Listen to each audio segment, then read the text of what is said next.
1000 யானை பலம் இருக்குது.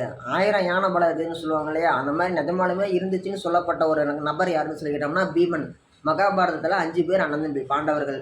தருமன், பீமன், அர்ஜுனன், நகுலன், சகாதேவன். இந்த 5 பேர்த்துல வந்து பார்த்தோம்னா 3வதா பிறந்தவன் தான் வந்து பார்த்தீங்கன்னா பீமன். அவர் வந்து பார்த்தீங்கன்னா ரொம்பவே மிகப்பெரிய பலசாலியாக இருந்துக்கிறார். ஒரு பலசாலியாக இருந்த காலகட்டங்களில் யாருமே அவர்கிட்ட போய் சண்டை செஞ்சு ஜெயிக்க முடியாதான். சின்ன வயசில் கௌரவர்கள் 100 பேரும் பாண்டவர்கள் 5 பேரும் 105 பேரும் ஒத்துமையாக தான் இருந்திருக்காங்க. ஒத்துமையாக இருக்கும்போது மாந்தோப்புக்கு போய் மாங்காலாம் பிச்சு திங்கலான்னு சொல்லிட்டு மரத்து மேலே ஏறுவாங்களாம். இவர் என்ன பண்ணுறாராம், அண்ணா தம்பி நீங்களாம் என் மரத்து மேலே இறங்கன்னு கீழே நின்று மரத்தை உழுக்குவாராம்.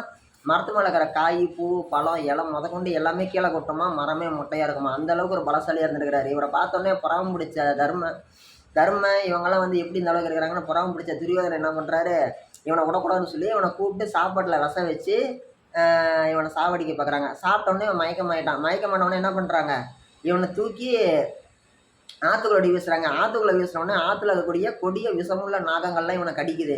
கடித்தவுடனே என்ன வரான், அந்த விஷத்துக்கு விஷம் முறிவுங்கிற மாதிரி ஆயிடுச்சு. உடனே அதுலேருந்து வெளியில் வரான்னா அதுக்கு இடைப்பட்ட காலகட்டங்களில் நாகலோகத்துக்கு ஒரு தேவதை அவனை கூட்டிகிட்டு போகுது. பீமனை கூட்டிகிட்டு போய் அவர் என்ன பண்ணுறது, இவருக்கு தேவையான பராமரிப்பெலாம் செஞ்சு அவருக்கு சாப்பாடெல்லாம் போட்டு அவரோட மனைவி பேர் வந்து அவரை வந்து அங்கேயே வந்து திருமணம் செஞ்சது ஒரு பெண். அந்த பொண்ணு பேர் வந்து இடும்பி.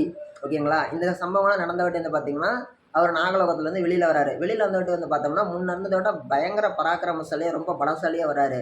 இப்படி வந்த வாட்டி வந்து பார்த்திங்கன்னா அவங்கள வந்து யாருமே ஜெயிக்க முடியாத அளவுக்கு இவர் மாறிடுறாரு. அந்த பகையை மனசுக்குள்ளே வச்சிருக்கிறாரு. துரியோதனை தான் இந்த மாதிரி பண்ணால் அவனை டைம் வரும்போது முடிச்சு விட்டுருணும், அவனை கொண்டு போகணும் அப்படின்ட்டு.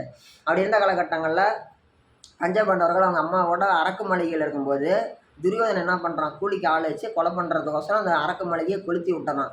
கொளுத்தி விடும்போது 5 பேரை இவர் தான் தூக்கிட்டு ஓடுறாரு. யார், பீமன். யார் 5 பேர்னா அப்போ இவங்களுக்கு கல்யாணம் ஆகலை. தருமன், அர்ஜுனன், நகுலன், சகாதேவன், அவங்க அம்மா குந்தி தேவி, இவங்க எல்லாரையுமே தோளில் உட்கார வச்சு இவர் தூக்கிட்டு ஓடுறாரு. இப்படி அவர் தூக்கிட்டு ஓடும்போது என்ன ஆகுது, தூக்கிட்டு வேகமாக ஓடி போய் அவங்களெல்லாம் காப்பாற்றாரு. இந்தளவு ஒரு பேரும் புகழும் பெருமையும் கொண்டவர் தான் வந்து பார்த்தோம்னா நம்மளுடைய பீமன். கடைசி காலகட்டங்களில் துரியோதனன் சாகும்போது நம்ம பீமன் கையால் தான் கதையோடைய சண்டை போடும்போது, கதை தான் வந்து பீமனோட ஆயுதம். இவங்க சண்டை செய்யும்போது பொதுவாக வந்து பார்த்திங்கன்னா கதா யுத்தத்தில் கதையை வச்சு சண்டை போடுற யுத்தத்தில் இடுப்புக்கு கீழே தாக்கக்கூடாது. இடுப்புக்கு மேலே வயிறு, இடுப்பு, முதுகு, கழுத்து, தோள்பட்டை, தலை இங்கே தான் அடிக்கணும்னு சொல்லி ஒரு ரூல்ஸ் இருக்குது. ஆனால் அந்த ரூல்ஸை பிரேக் பண்ணி அவனோட தொடையிலே அடித்து துரியோதனனை போட்டு தள்ளினது நம்ம பீமன் தான். அந்த அளவுக்கு ஒரு பராக்கிரமசாலியாக இருந்தாருன்னு சொல்லி நீங்கள் தெரிஞ்சுக்கோங்க.